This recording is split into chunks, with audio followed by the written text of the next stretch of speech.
Yep. Whoa. I'm sorry. I don't know. You see me? Yep. Yeah. Yes. I see you. Yes, I see you. Hi, thank you. Thank you for having me. I will, you should know that I'm a certified technophobe. So I have my son here behind the screen helping me with this Zooming and computers and etc. So I see a few familiar faces. So I'm going to say hi now. Yeah, this is my son, Oren. And I'm gonna, Hi, Oren. so we don't have a problem with English, right? With everybody. I need Nope. to. No, that's okay. I was If asked. you don't know, just say in Hebrew. Okay, and if anybody does not understand something or wants to interfere in the middle and want to ask a question, please do it freely. I mean, Raka here is managing everything, so it's between you and him. But personally, I don't have a problem of being interfered or ask questions or. I was asked many months ago by Butza and Raka to tell the story of my father, who is, as Butza said, the younger brother of his father, Yanchi, Eugen. The reason Butza initiated it, I believe, is because he knows that for quite some time now, I'm fantasizing to one day write a book about also, among other things, about what I'm going to tell you tonight. Not only, but also. And the truth of the matter is that when I look very subjectively at my father's story, I do find a lot of amazing, unbelievable, unique aspects. It's true that his generation, the generation of our parents, went through such amazing, unbelievable experiences, each in their own countries, each in their own worlds, that I speak for myself. Often I realize that I cannot even comprehend what they went through. And the reason I say it is that I never forget, no matter how enthusiastic I am or astonished with the story of my father and my parents or my family, I know that every second person, every third or fourth person who lived those days went through very dramatic and traumatic experiences as well, each in their own way. So by no means am I trying to, when I tell this story, to show off, to suggest that this is a unique thing. That generation lived very unusual, unique times. And therefore, every second, third person I can think of is a hero. What's the problem? No, what's it? It doesn't matter. My son claims that you don't see my forehead, but this is perfect, so they don't see my baldness also. Not enough. Okay, Butzo speaks English, I understand now. Okay, the story of my father begins in January of 1925, when he was born next in Subotica, Munaba, to Tessa and Emil Werber. This is one of the few pictures from the early days. You can see in the bottom, the younger kid on your right is my father, Itzhak Werber, who immediately after he was born got the name of Echi for obvious reasons. And Yanchi, his bigger brother, you can see he's bigger here, with their mother in the center, Tessa. And on your left, you see Leah, who's his mother's sister. I see among our guests tonight, Mariana. Andre also. Andre is here also. Oh my God. Who are the grandchildren of Leah. And on the right is the third sister, Denisa, who has a totally different story for totally another discussion. Munaba. Tevater, go. Go. I heard from my parents a lot of stories about those days before the war, before the Great War. A lot of stories about the paradise between the Danube and the Tisa River. And it was a paradise from them. Again, I heard it from both my father and mother for years. I never heard a word about what happened in those dark days starting the early 1940s. But the days in Subotica and then in Novi Sad,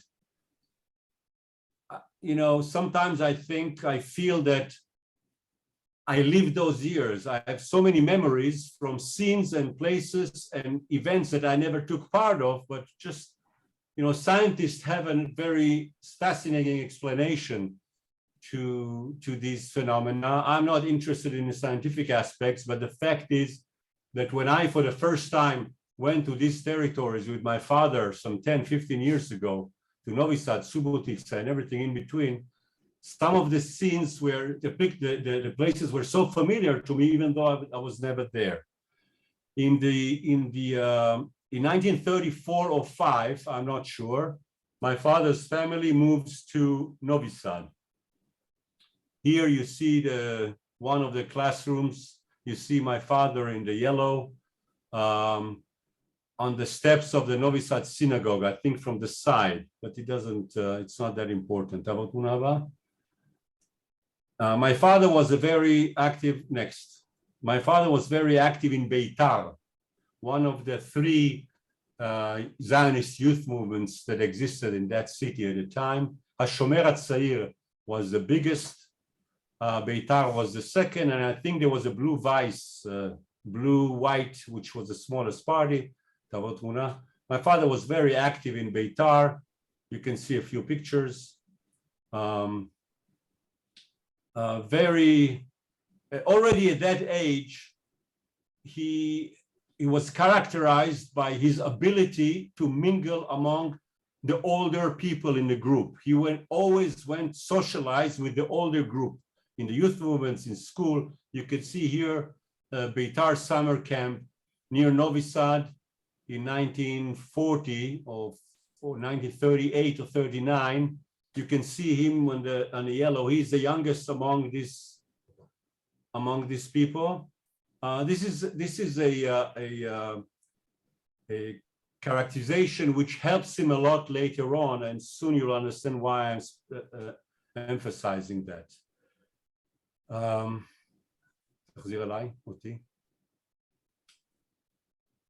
As most of you are familiar with the history of World War II and the Holocaust, and especially the Jews of Yugoslavia, in 1941, the Hungarians are taking over parts of Vojvodina, Novi Sad included. I think it was March of 1941 when the news of the Hungarians coming were very clear. A few weeks later, they indeed took over formally Novi Sad. There was a coup d'etat against the king of Yugoslavia, as most of you should remember, by the military against the king, who was collaborating with the Nazis, and his son, the Prince Peter II, I believe his name was, is crowned. And the Yugoslavia and its military instantly become an anti-Nazi entity that survived only days or very few weeks before the Nazis took over Yugoslavia because of that. But that was a golden opportunity for my grandfather, my father's father, who saw an opportunity to send my father away from Novi Sad, away from the Hungarians who were coming. He had a friend who was a Yugoslav colonel, a commander of the division, the Yugoslavian Army Division, which was stationed at that time in Petrovaradin, right across the river in Novi Sad. And soon after the coup d'etat, when it was clear that the Yugoslavian army is clearly against the Nazis and Yugoslavia as well, he contacted that colonel and asked him to take my father under his auspices, under his responsibility. The colonel did so. My father became overnight an assistant, a personal assistant to the division commander in Petrovaradin, who changed his papers, changed his identity, changed his birth certificate, added 2 years to his age, so he'll be qualified to be in the army. So all of a sudden, he was not born in 2025, but he was born in 25, but rather in 1923. And his new name was George or George Vojnovic, a name which will be with him for a long time after. As you well know, even better than me, the Germans immediately went into Yugoslavia. The Yugoslavian army disbanded. Many of the young king's supporters became partisans, fighting against the Nazis. My father was caught, I'm too excited to remember the dates, towards the end of 1942. He was caught by the Germans on the border of Greece, Bulgaria, and Yugoslavia. They did not know that he was Jewish, so he was treated as a prisoner of war for a while. Then he escaped and joined the king partisans, and was caught again in towards the end of 1943, where immediately at that time he was identified as a Jew and he was sent to Auschwitz. This is end of 2043. By the beginning of 1944, he's in Auschwitz. His parents are still in Novi Sad. His brother, Janci, as far as I can recall, was sent by his parents to Bac, I think in Hungary, for some health reasons, to get healthy from some sickness he had. And it was considered a safer place. An historical anecdote, a brief historical anecdote here. In April of 1944, the Jews of Novi Sad are being sent first to Subotica. My father's parents and two young sisters, Shoshana and Dina, are sent with them first to Subotica, where the Hungarians and the Nazis quickly established a ghetto, an improvised ghetto for the Jews of Novi Sad, about 1,600 or 1,800 people who remained in Novi Sad at that time. They also improvised immediately a ghetto for the Jews of Subotica. Within 2 months, by mid or end of June, both ghettos were evacuated and most people were sent to Auschwitz. There were few lucky ones who were sent on some transport who eventually found their way to some labor camps in Hungary or mainly in Austria, but that's a different story. So this is the story of my grandparents and two aunts who I never met. My father is now in Auschwitz. Of course, nobody knows what happens to the family. Nobody knows about each other. In September of 1944, he sent together with another 100 relatively healthy prisoners, Jewish prisoners from Birkenau, from Auschwitz-Birkenau, to Leipzig in Germany, to a labor camp. There was a huge factory, ammunition factory called Panzerfaust. They made their ammunition and some anti-tank weapons, anti-tanks weapons. And he is in Leipzig, in that camp, in that factory between September, maybe October 44 until April of 45. This is where a new chapter, the most amazing chapter in his life begins. April 1945, the Americans are approaching Leipzig. And the Germans, just like it was a pattern, whenever they were going to evacuate a labor camp or a concentration camp, they started a death march. It's a familiar phenomenon in many places throughout Europe at the time. And the Germans are collecting all the Jewish workers from the Panzerfaust and plan to march them eastbound, hoping to put them on trains somewhere in Czechoslovakia or Hungary and to Auschwitz. But my father and a few other people, again, a very familiar story for those days, are hiding under the barrack. The barracks used to be built on a meter or meter and a half higher than the ground level, as we know. And after the Germans left, after a day of total quiet, when the bombing started to approach, they heard the bombing approaching the Panzerfaust, they left and they separated because they said they're safer to walk alone than walk together as a group. And he started to march west. After 3 or 4 days of walking, he encountered the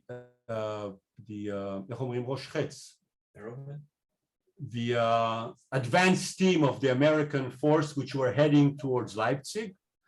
He stopped there by the Americans. It's a very emotional story that he never stopped. This is where, by the way, he started to tell stories. Until he left Auschwitz, we never heard anything, not from him, not from my mother.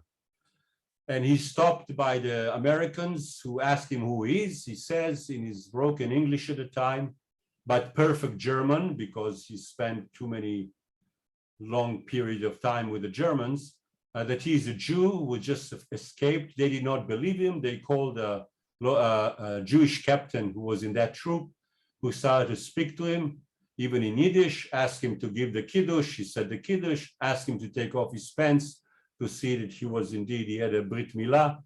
And after realized that this was indeed a fleeing Jew, he was hugging and kissing, etc., etc. We can talk about this for hours and shed tears.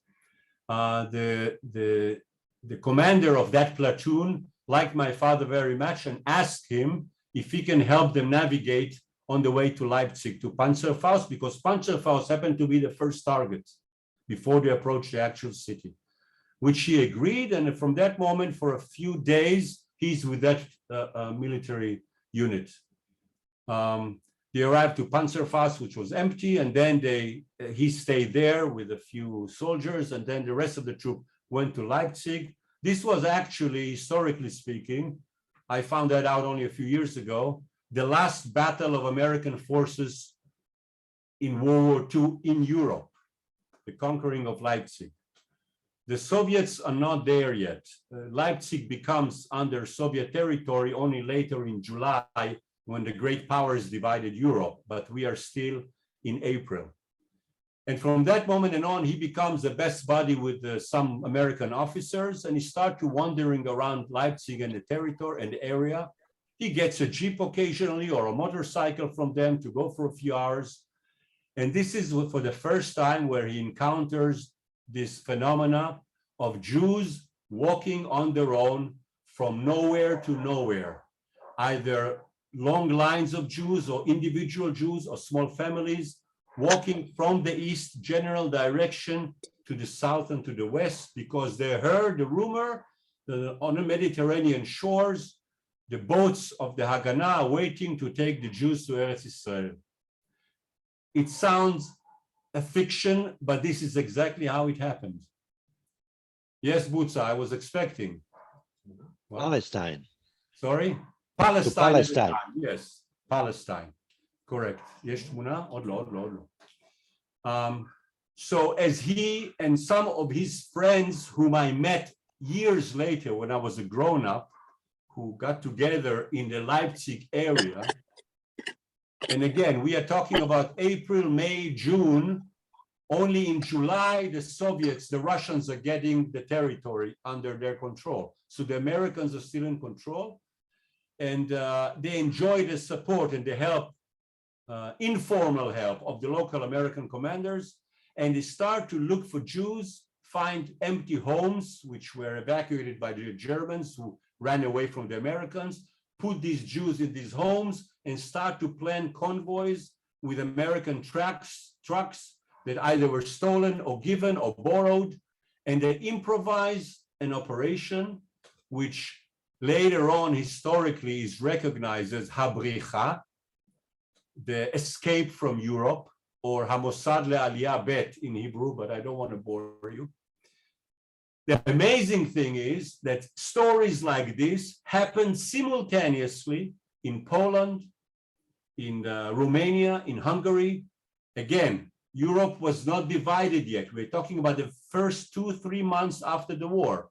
So there was quite possible to improvise free movements, okay?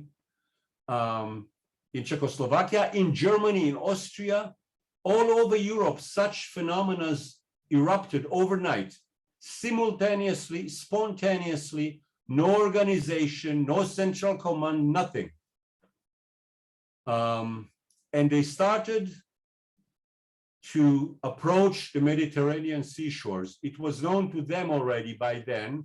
Again, I can go into details, but we need 2 nights for this, that the ports, the seaport on the Mediterranean of Bari in southern Italy, of Genoa and Marseille in France, where Haganah boats were waiting. And it simply started to, brief historical anecdote, okay, I have to tell here. So I leave this story for a minute to put you in context. This is the first days, weeks, months after World War II. The world is still shocked with the horror pictures that are sent all over from the concentration camps, except that in Palestine, Eretz Israel, the British are ruling on for their own reasons, and I won't go into it now because again, this belongs to a totally different seminar. The British do not allow the entrance of Jewish refugees, survivors of the Holocaust, who were on their own graveyards only a month earlier, to enter Eretz Israel. And there is a cat and mouse race between Jewish boats of the Haganah, Ma'apilim, and the British Navy on the Mediterranean Sea. Boats were chased. Those who were caught were sent back to Germany. True, it wasn't Nazi Germany anymore, but symbolically, it's a horrified phenomena, to special camps that the Allies built for DPs, deported personnel, it was called. So think about survivors who walked for weeks in Europe, traveled by trucks, arrived to the Mediterranean coast, finally got on boat to Eretz Israel, and then minutes before, when they see Haifa in some cases, already they are stopped and being sent back to Europe or to Cyprus later on. Again, I don't want to go into too many details. Why am I telling you this anecdote? Is because of British pressure, the Allies in Europe were forced to block, not to allow these Jewish convoys on land to go through. Europe was divided between France, England, the US, and Russia. You know, many stories that I heard from my father about a convoy that they started, that they started in Slovakia and then moving. No. Go back. Ooh, I'm sorry. Go back. Back. Quickly. Stop. Kadima. Zeo. Lo, achora. These photos are from my father's personal album. Some of them may look familiar because others took similar photos, but soon you will see him there. So believe me, these are genuine. You can see on the red lines how Jews are walking down the Alps, going down to the trucks that are waiting. You can see here the number. It's an American. These are American GMC trucks. In some cases, it was Renault trucks, all either stolen or bought or bribed or got somehow from the Americans and even British units and French units. The order was not to allow between the different territories, British, France, French, and American, not to allow these convoys to pass. So in the early years, in 45, 46, they were literally either breaking through physically, knowing that they will never be chased, which was true, or taking side roads, literally. So here is one very dramatic picture for me. You can see on these red lines, after they finished to cross the Italian Alps, okay, coming to the other side in Italy already. And then from there, this convoy went all the way down to Bari. Similar convoys on the other side of the Alps arrived to the Mediterranean shores of Genoa and Marseille. Again, here, this period in my father's life is very romantic, but very dramatic. He was the head of one of the convoys in the first 2 years, in the first 2 years, as I described before, it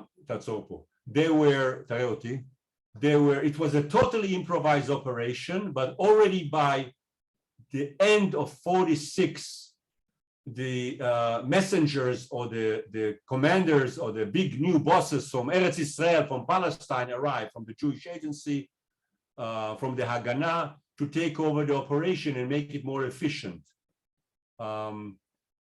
I think I was wrong. Yeah, no, to beginning of 46, I would say. The beginning of 46, middle of 46, this already became a very well-established operation, with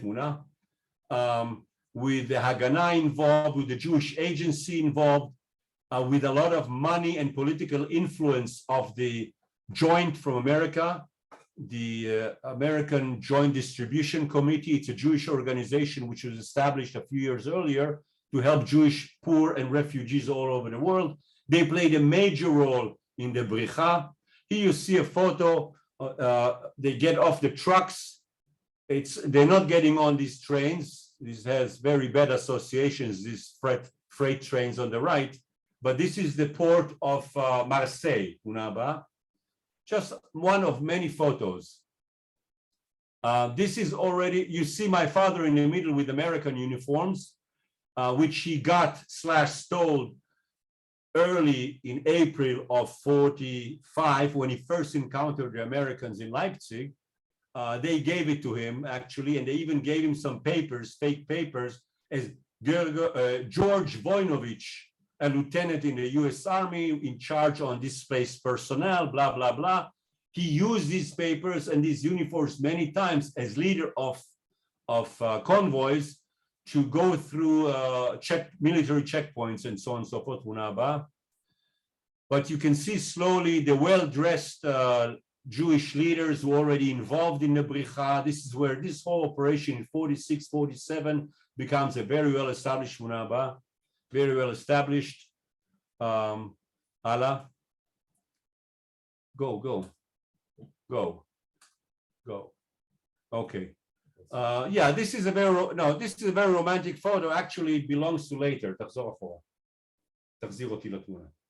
לא, תחזיר אותי לתמונה. Blackout.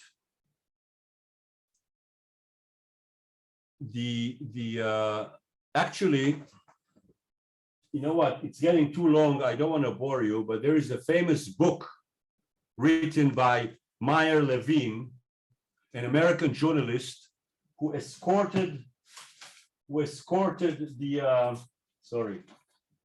who went to Europe accompanying the operation of the Bricha. And it happened to be that he joined my father operation, among many others, for a few weeks.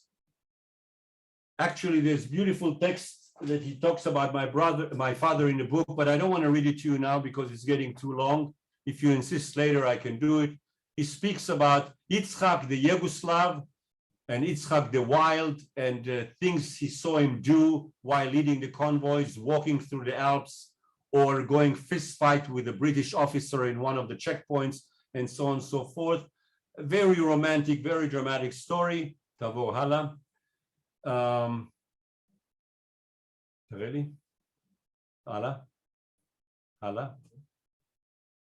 אוקיי, תחזור עכשיו אליי, אחרי זה תחזור לתמונה הזו. Here I stop for a brief historical anecdote to put you in context. On November 29th, 1947, the United Nations declares the famous partition plan. Practically speaking, we, the Jews, love to talk only about half of the declaration, and that is the recognition of the right of the Jews to establish its own sovereign homeland, a Jewish state in Eretz Israel, in Palestine. The second part of the decision was that also the Arabs who lived in Palestine at the time are entitled to their sovereign state, and therefore the land will be divided among two countries, two states, the Arab state of Eretz Israel. The term Palestinian did not exist then, and the Jewish state. This is November 1947. A day later, the War of Independence starts. On November 30th, 1947, practically the War of Independence starts while the British are still there. The Arabs, the leaders of the Arab community in Eretz Israel, in Palestine, did not recognize the UN resolution, and riots started, and basically the War of Independence started between the Jewish community in Israel, in Palestine, and the Arab community. It is still a local battle, bloody, fearful, but still relatively limited to what comes later. On the 14th of May, 1948, the British announced the end of the British mandate over Palestine, Eretz Israel, and announced that the next day, on the 15th, Saturday, they leave. That day, on Friday afternoon, the 14th of May, Ben-Gurion announced the establishment of a Jewish state named Israel with a temporary national council, etc. I don't want to go into details here. At that point, the entire operation of the escape from Europe, of the Bricha, is no more an illegal underground operation, but becomes formal. My father and many others had nothing else to do there anymore, and he, Taret Munaba, take his NSU German motorcycle and board the boat in Marseille, arrive to Haifa, and of course, he becomes a very popular young man in the first few days, driving this relatively very massive motorcycle at the time. When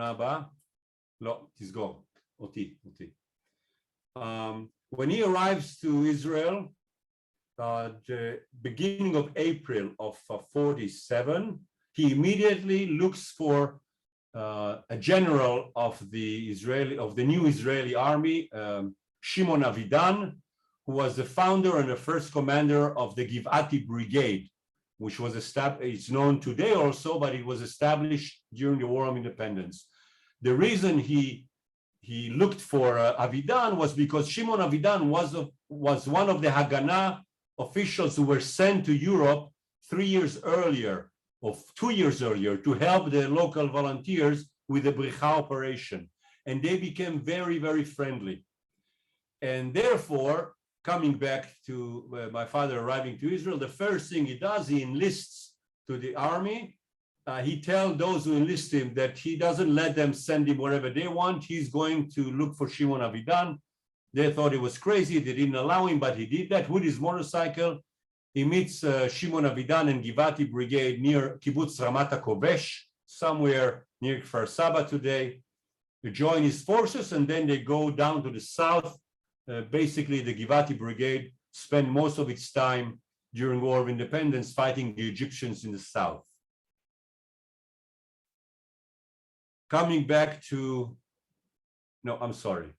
In December, another anecdote. In December, in a minute, by the way, everything is going to come together. In December of 48, his father boarded the boat to Israel in Croatia. I forgot the name of the port right now.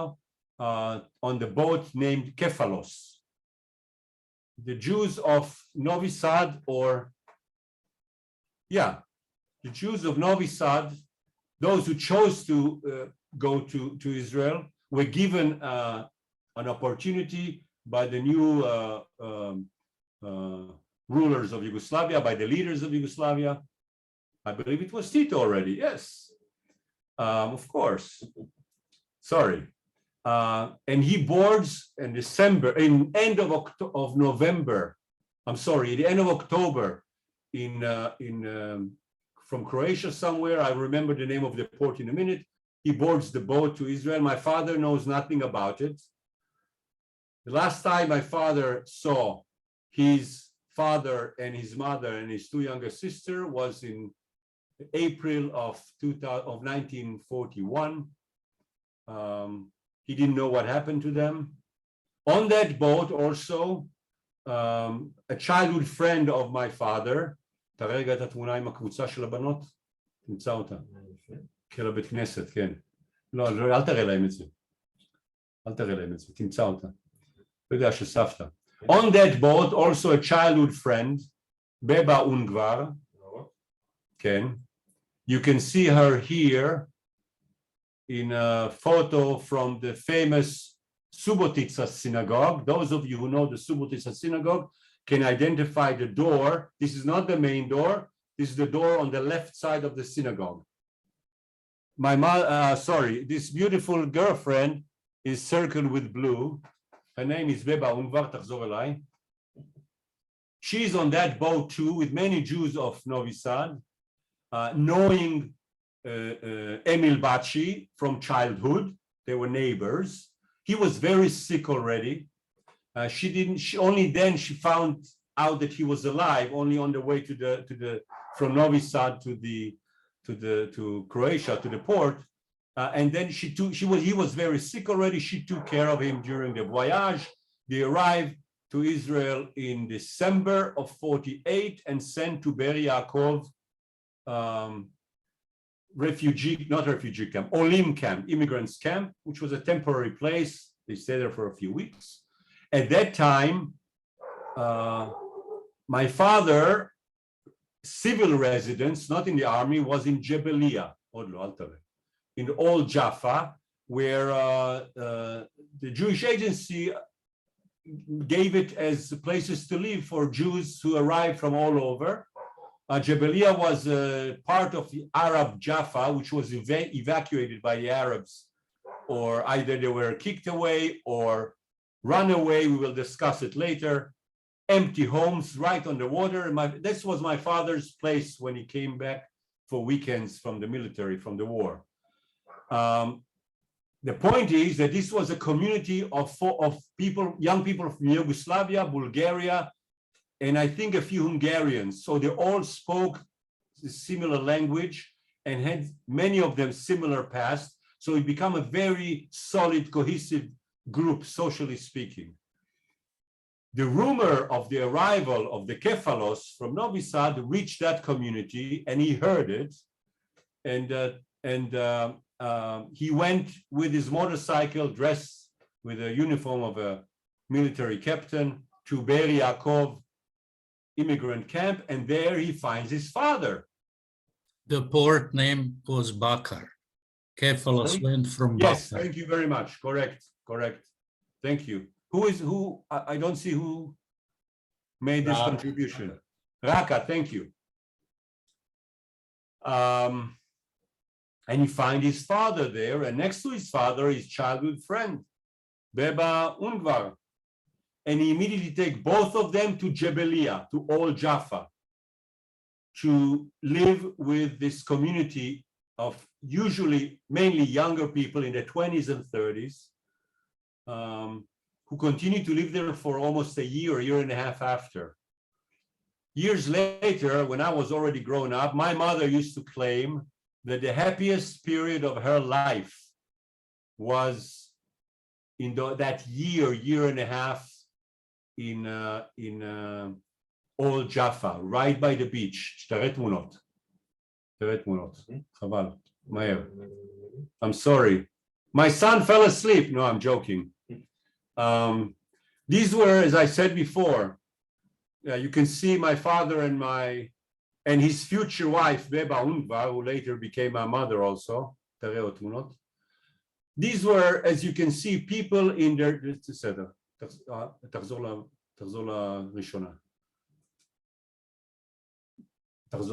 these were people in their 20s and 30s, young. All of them in that place were on their own. Either they lost their entire family or most of it. Certainly at that time, they did not know what happened to those who survived, if they survived. So for my mother, who was a pathological optimist all her life, even though she was in Auschwitz also, etc., this was a rebirth, like being born again. They created, she said years later, a new family for them. I never knew my grandparents, nor except for Yanchi, Itzhak Werber, none of the other uncles and aunts, because they perished in Auschwitz. But I had many uncles and aunts from that group of people that until an older age, I was convinced that they are my aunts and uncles, only to realize years later they were only friends from Jabalia. So this is a paradise on earth for my mother. In the summer of 40,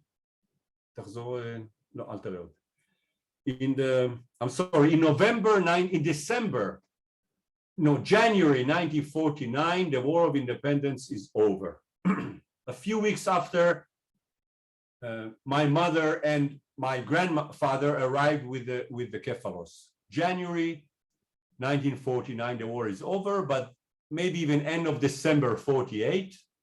But the negotiations on the ceasefire agreement with the Arab countries continues until July. So formally, the War of Independence ends in July of 1949.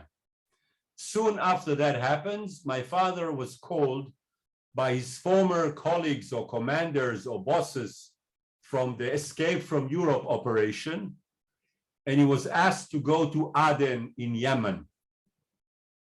Now, this is, I mean, I'm known to be a very cynical person, but this is a mind-blowing story.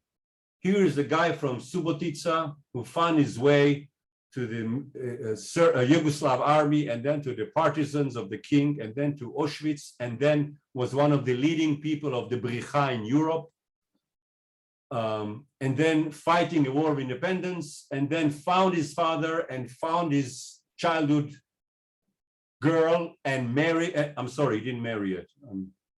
And all of a sudden he's sent to Aden in the southern western corner of the Arabian, how do you call it, Khatsi'i Peninsula.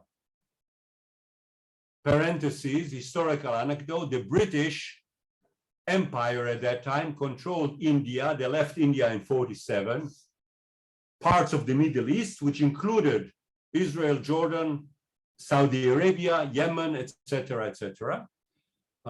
They left this part, Israel, Jordan, Lebanon, the French, Lebanon and Syria in 48. And in 49, they were going to leave Saudi Arabia and Aden, leaving Aden.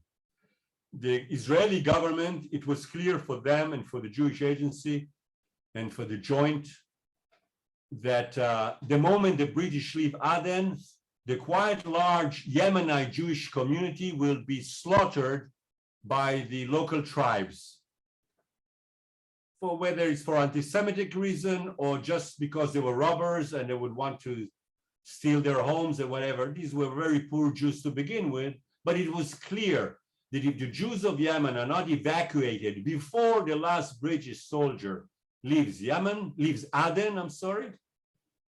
this is the end of the Jewish community of Yemen, which was a very flourishing, historically speaking, Jewish community. So in in August or September of 49, my father is sent to Yemen.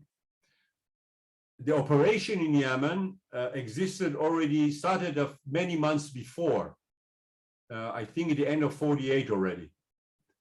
The problem was that too much information reached Tel Aviv at the time, about severe corruption cases among those messengers from Israel, from Israel, who was sent there, stealing the little jewelry that these Jews brought, or treating them badly, or not dealing with their illness, etc., etc. And Ben Gurion decides to reshuffle the cards, bring everybody in July of 49 back from Aden to Israel, and send a totally new, fresh team with clear instructions. My father arrives to Aden in, I believe it was August of 49, to the improvised camp, in Chashed, Taborala. Here you can see pictures. By the way, all these photos were taken by him. I have not only the prints, but the original films until today. I'll come back to these photos in a minute. In principle, this operation was based on Jews arriving from all over, on their feet, on their foot, empty-handed. The only things they carried with them, those who carried, except for some few personal belongings, were Torah scrolls, you will see later in some pictures, arriving from nowhere to this camp because the word was spread all over. And from there, they were tested by doctors and nurses. Those who were sick with malaria, whatever, were treated for a few weeks until they get healthy. Once everybody is healthy, they were put on board of Dakota airplanes, which were sponsored under American flag with American pilots, which was sponsored again by the Joint Distribution Committee. And my father was in charge there on the relationship between the camp and the local British police. You will see some pictures later. Occasionally had to fly to Tel Aviv to report to Jerusalem, to the authorities about the negotiations. It was a matter of a lot of paying bribes to local police officers to let the Jews go through to the airfield, etc., etc. One of these trips in December of 49, he comes back to see his father, who passes away at that visit. He was 51 years old, probably from a broken heart. He could never recover the death of his wife and two young children, young daughters. I'm not sure to what extent did he know what happened to Yanchi, my uncle, Busa's father at that time. This is something maybe Busa will be able to tell me after we finish this session. And he arrives to Israel for a few days. His father passes away. He offers Beba Ungvar, he asks her to marry him.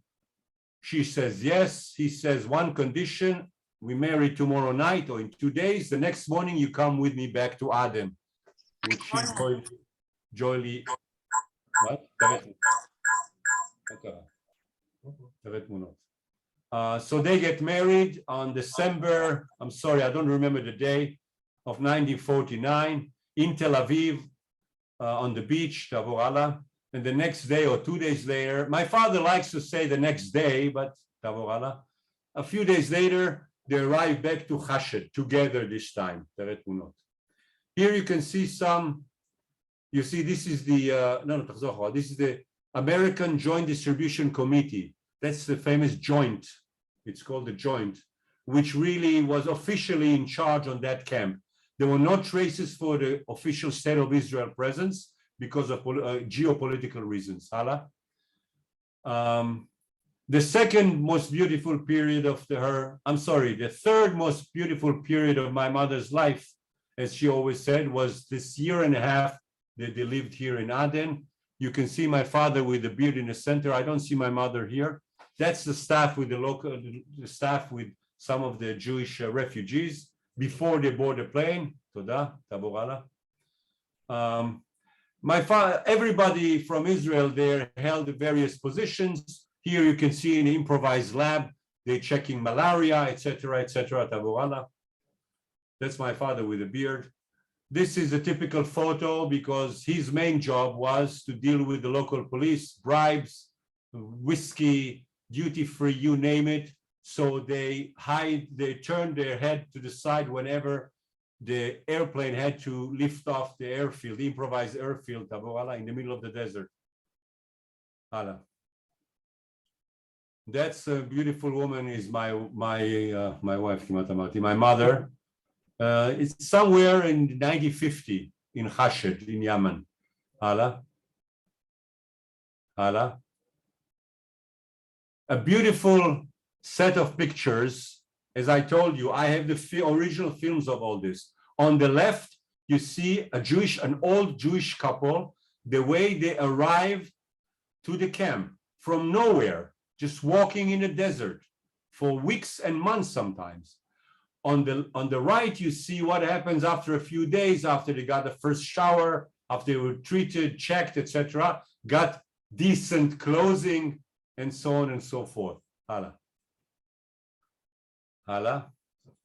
That's my mother, yeah, the beautiful one here. Here they're already, let's say, Westernly dressed, waiting in the improvised airfield. Hala, one of the groups. These are the famous Dakota. No. The famous Dakota, that's my mom. Minutes before boarding the planes.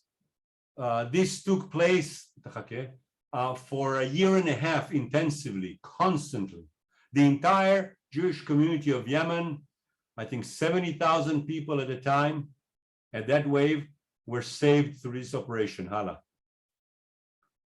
This is one of the flights. The older man here on the left, the slightly older person, is Yichye. I forgot his, oh God. I'm sorry. A guy they became very friendly with. I'm sorry. The name is here somewhere. No. Who in 1961 became the world Tanakh groom, they said. You know that every year since the late 50s, there is a competition in Jerusalem of the Chidon Tanakh. The Bible charade. The Bible charade, the Bible quiz with people from all over the world. And this is Yichye something, which I remember in a minute, who was on that plane. He became very friendly with my parents for the few weeks that he was in Khashed, in a camp, and they kept in touch with him after they went back. Beginning of 1951, my parents, the operation ended, the beginning of 51, and they come back to Israel with nothing in their hands. They're married, they have no home, they have no jobs. My mother started to sew, right? Brides' dresses or women dresses in a small boutique in Tel Aviv. My father makes curtains, improvised work. He goes to the desert to work in some oil searching projects, but nothing was really found in those days. Slowly but surely, they work there very hard, day and night, collect some money. They bought a little apartment in Holon, where I was born in 1955. And then once again, my father is called by, at that time, it was by Shimon Peres, who at that time was, I think, Director General of the Minister of Defense under Ben-Gurion, who was the Prime Minister and Minister of Defense, to help in building a very important defense industry project in the Negev. I'm not allowed to say more about it, but all of you heard about it and you know exactly what I'm talking about. רגע, של מה? מה זה? לא, חכה. And between I was born in 55, from 1956, he starts to work in the Negev, in the heart of the Negev, past Beersheba, leaving home in Holon every Sunday morning with a bus and coming back Friday afternoon for 24 hours or 36 hours to be with us and go back on Sunday for 3 years. In 1959, they decide to move down to Beersheba, where we got an apartment, a small apartment. My brother was born, Taret Munot. And he became a very senior official in that industry. You can see some pictures here with important visits of Prime Minister Rabin in 1975. It was the first Rabin government. No, okay, Allah. And then after in 1978 or 79, Menachem Begin, the Prime Minister of Israel, is coming to visit that compound.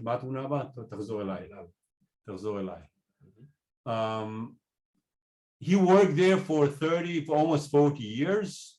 In the middle of this period, in 1969, he's called by the government to serve for 2 years in Europe, to leave that place in the Negev under the agreement of the Ministry of Defense and to go to Europe. Here I open an historical anecdote. In 1968, I believe it was, the first El Al airplane was hijacked by a PLO terrorist to Algiers. I think it was end of 1968, which caught Israel by surprise. Nobody ever encountered such a phenomena. El Al was a big company at that time. It became a very serious threat.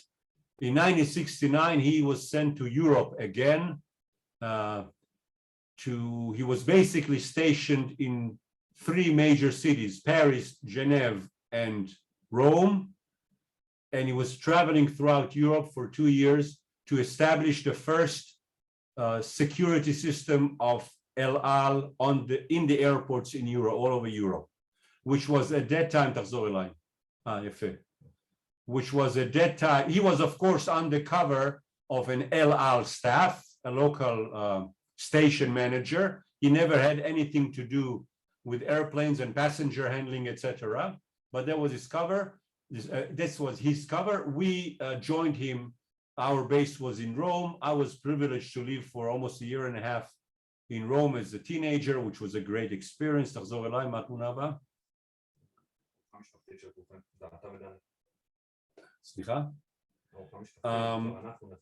He does that for 2 years, and then he comes back to the Negev to continue and end his professional career some 25 years later.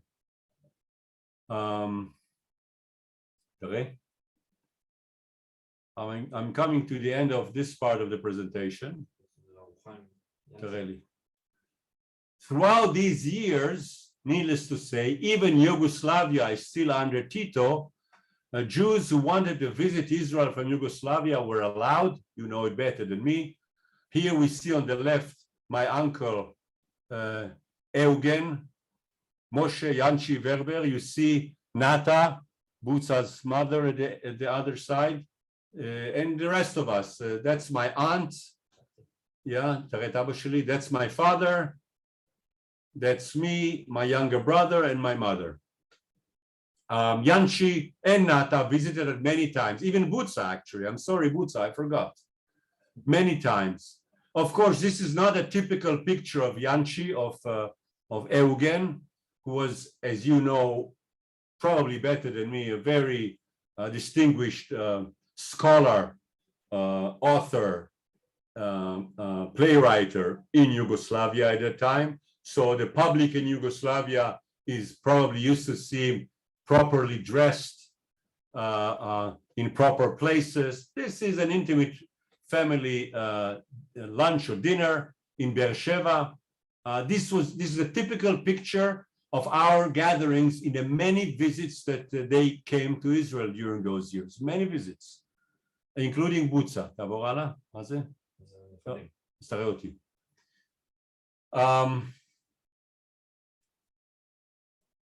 This was a story of one person told in very general and relatively brief terms. I wish to end up this part of the presentation with the following quick photos to explain the real victorious photography. This is my father and my mother, Beba, with their grandchildren, my children and my brother's children. Some, I would say, 20 some years ago, 25 years ago. All these kids are today grown up and have their own families. But these kind of pictures for me are the most meaningful, most meaningful pictures. This is what victory is all about.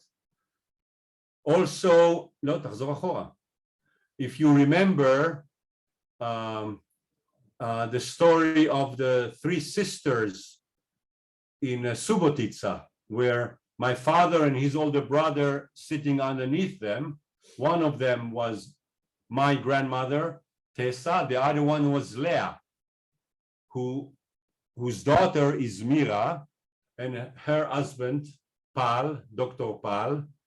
I believe that their children are also in this Zoom conference, Andre and Mariana. They also came from, I think, Chakovets already at the time to visit us many times. This is again in Beersheba also. So the connections, so the connections between the families in Yugoslavia and Israel continued. The political differences between the two countries were never a problem. It's true that we could never visit Yugoslavia, not because my father was not allowed, and not because the Yugoslavian authority did not allow, but my father, because of his work in the defense industry here, was not allowed to enter a country which had no diplomatic relations. So, for example, in 1970, when we were in Rome and we traveled through Europe, we wanted to visit our family in Yugoslavia. They came out to Graz in Austria, and we came from Rome to Graz, and we spent, I don't know, 2 days there in Graz. But we were not allowed into Yugoslavia those days. And last but not least, to see the following picture where my father, already old, introduces his oldest grandchild, my oldest daughter, to Shimon Peres, who was before he became president of the state, but after many years of a very impressive career as the master of the Israeli defense industry in the 50s and 60s, and then Minister of Foreign Affairs and a leading initiator of the peace process, etc., etc. Three final comments I wish to say. And again, I'm open for questions or comments, or if you want to go to sleep, that's fine with me. Final comment.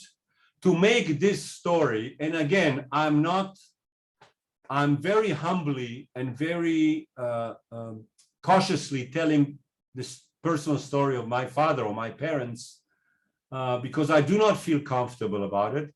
And as I said before, I know for a fact, firsthand, I went to research and I saw that so many heroes of that period live among us even today, certainly lived among us until recent years. Every second, third person, survivor of those days whom I met in my life had a most amazing dramatic story. Yet, to make this story relevant to our days, I wish to conclude in one anecdote, which is a very political anecdote. I often ask myself, what is, and I used to have discussions about it with my parents, mainly with my mother, rarely with my father, because he was not a big talker. but also with him. What is the conclusion? What do we draw from that experience? Yes, that we have a Jewish state, and those who choose should live here in safety, etc., etc. Allow me to say blah, blah, blah, blah. Fine. But what do we draw? What is the lesson? I was privileged to be born to parents who taught me the one most important lesson of the Holocaust. Remember what the Gentiles did to you in Egypt. Egypt as a metaphor. Remember what the Gentiles did to you in Europe, in this case, whether it's in Auschwitz, Poland, or Germany, or you name it, or Hungary, or Romania, you name it. Famous saying, Hebrew tradition, "Ma shesanu alecha lo ta'aseh lechavercha." I cannot interpret it into English now. What is hated by you? What is hated by you, do not do to thy neighbor or friend or fellow human being. One historical anecdote we did not go through, and I will not do it now, was the famous 6 Days War. You know enough about it, I don't want to go into it, but it created a new reality in Israel, where all of a sudden a small Jewish state, independent, is controlling a vast population of Arabs who don't wish to be controlled by Israel. I'm not going into the argument now whether this is our territory historically or not. I'm a strong believer that Judea and Samaria is the cradle of Jewish history. I believe in it. But from my parents, I also learned to understand that sometimes a compromise is necessary. That before we came here, or while there was a Jewish settlement always in this part of the world, for quite a few centuries at least, there was also an Arab population in this part of the world. And we cannot ignore their desires.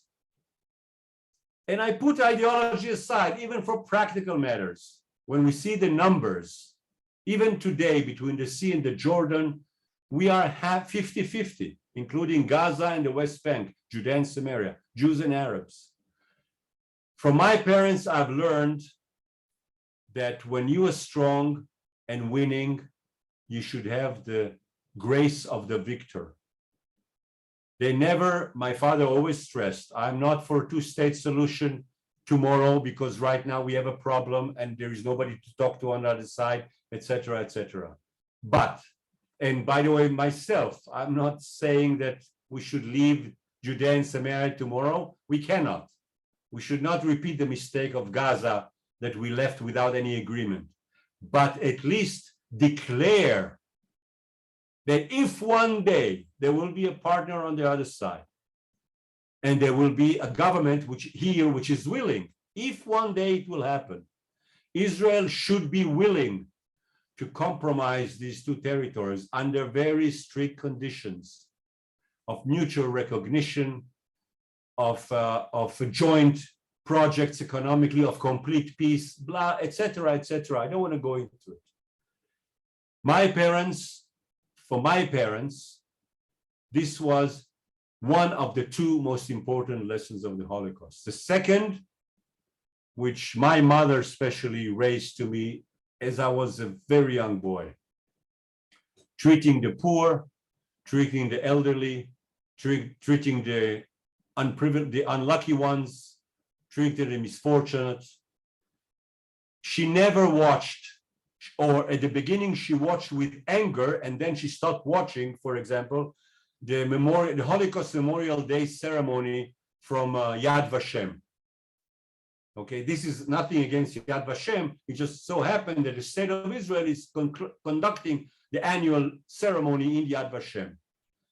Whenever she saw the ministers and the prime ministers, no matter left or right alike, talking about the lesson of the Holocaust, she would scream how many Holocaust survivors she knows. She was privileged, she was lucky, but how many Holocaust survivors she knew at the time in Israel who lived miserably poor, having to choose between food and medicine.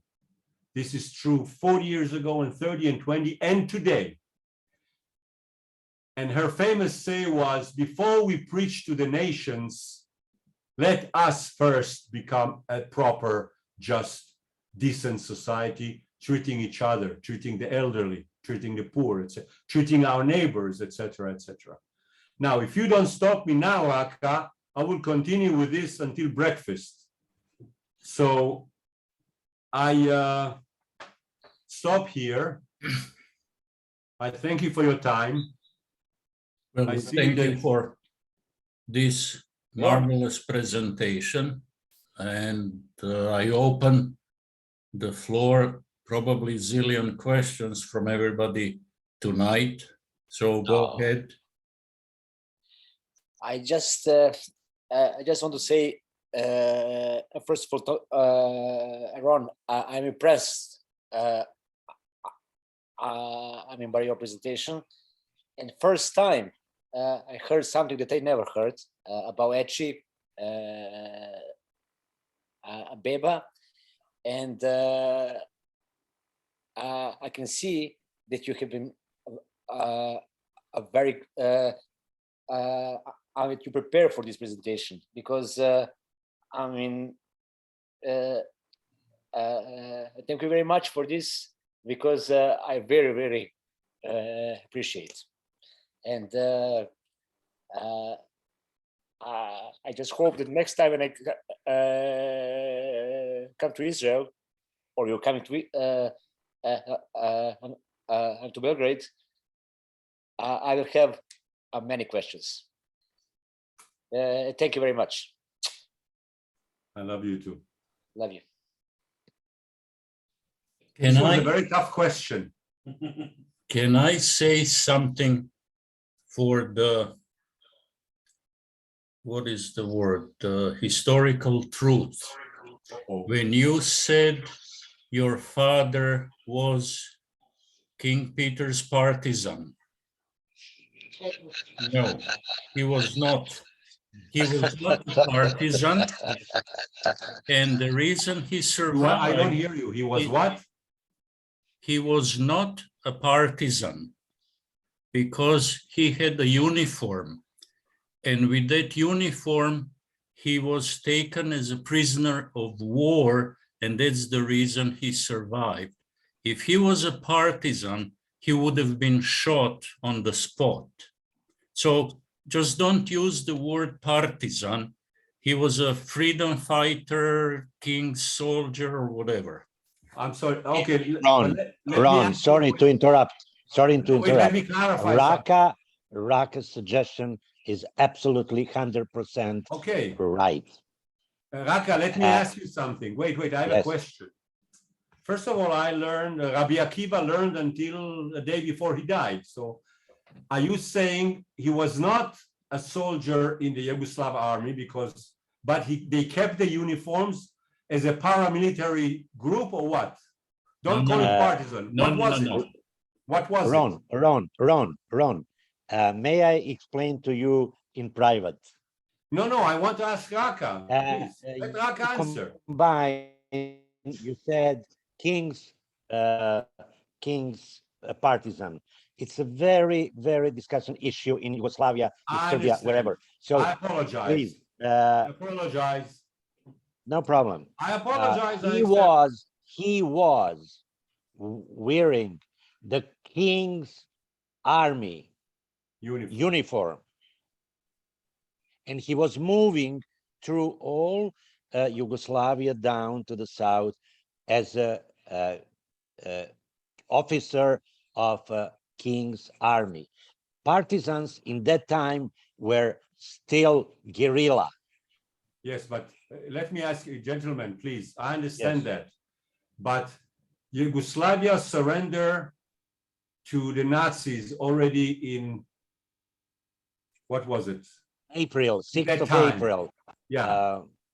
So the Yugoslavian army officially, what was it? The official Yugoslavian army. Teach me. It was a king's army in retreat. I understand. Okay. All right.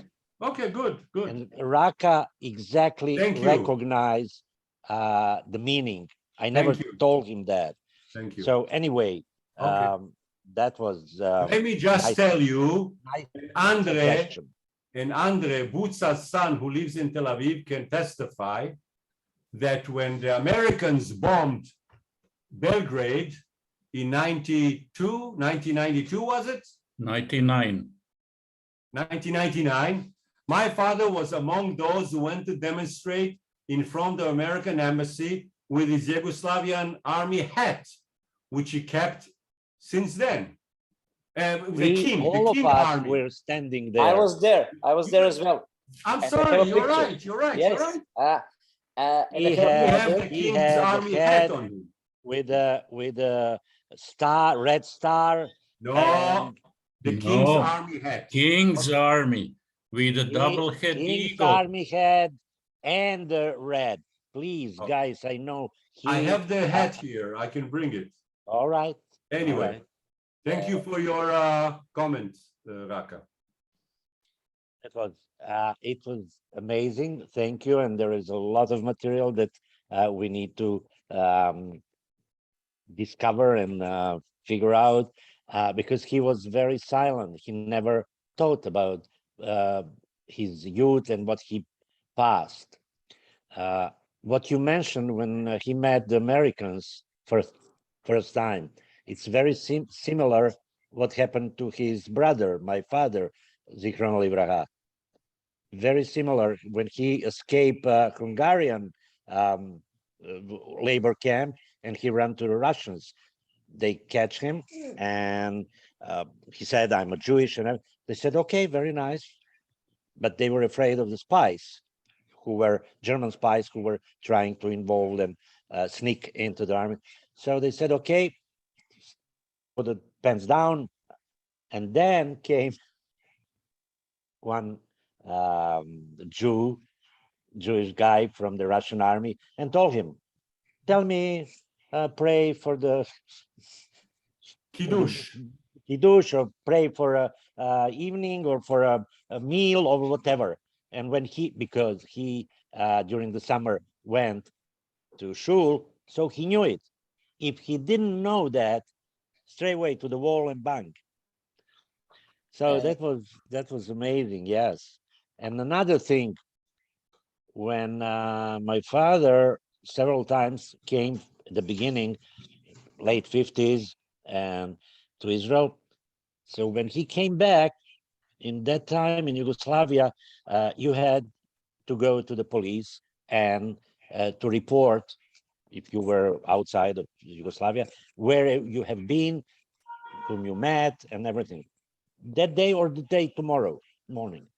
So he said, I was in Israel. I went to visit my brother. I said, yes, now very nice. And what's his name? He said, what he's doing? He said, I don't know. And the officer secretly said, okay, come on, give me a break. He said, I really don't know. His phrase was, we were making a jam.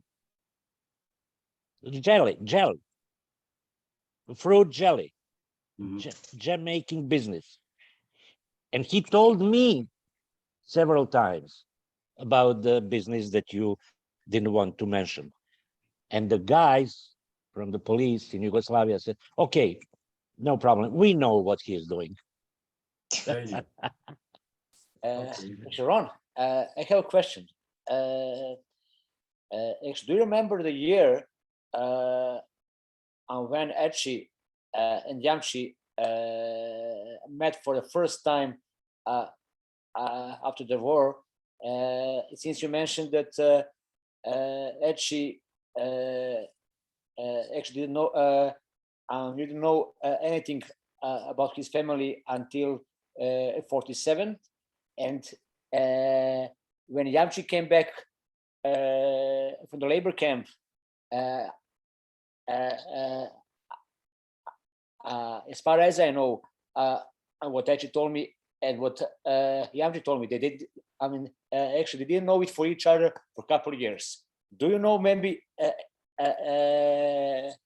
exactly the time and the year when they met for the first time after the war? I will tell you. The only I will thing tell I you. know, the only thing, first of all, I don't exactly. The only Okay. thing I know that soon after the war was over, in those 3 months that I mentioned before Europe was finally and officially divided between the Western Allies and the Soviet Union, he did come to Subotica, my father, Mhm. one time, using the operation Bricha local network, because they were operating in Romania, Hungary, Northern Yugoslavia, and so and Croatia, Austria.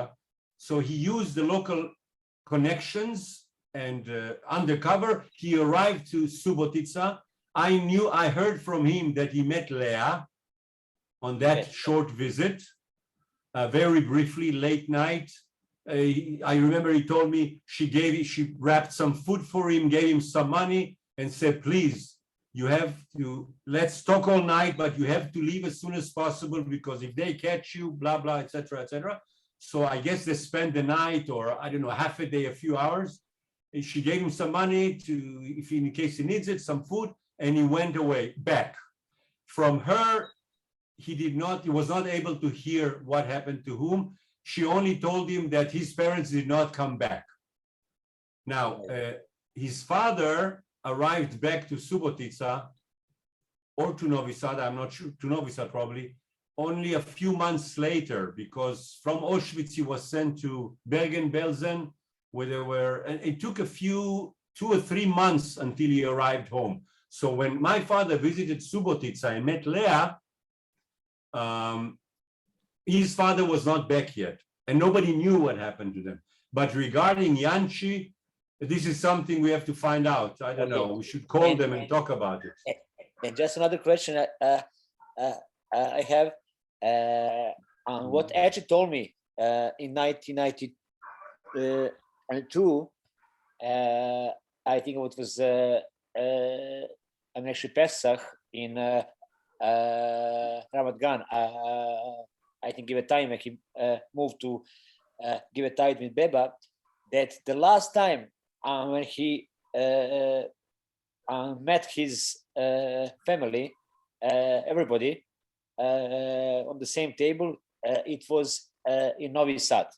11th of April, 1941, Leil Seder, Pesach Yes, night, exactly. Friday night, 11th of April, 1941.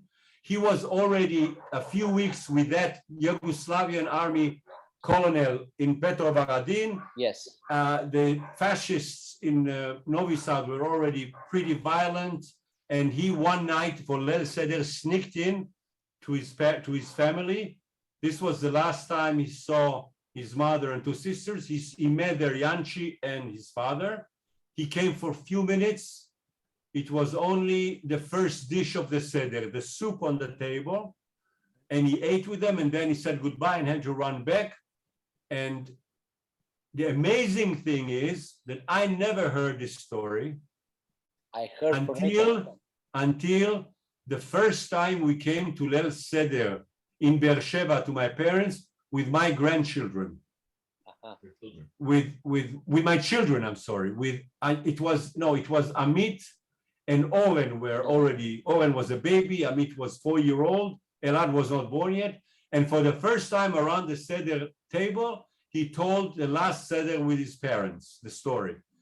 And since then, he would tell it every Seder. Exactly, because every Seder in Ramat Gan from 92, every year, he's telling me the same story. Yeah. I mean, exactly what you mentioned just now. Yes.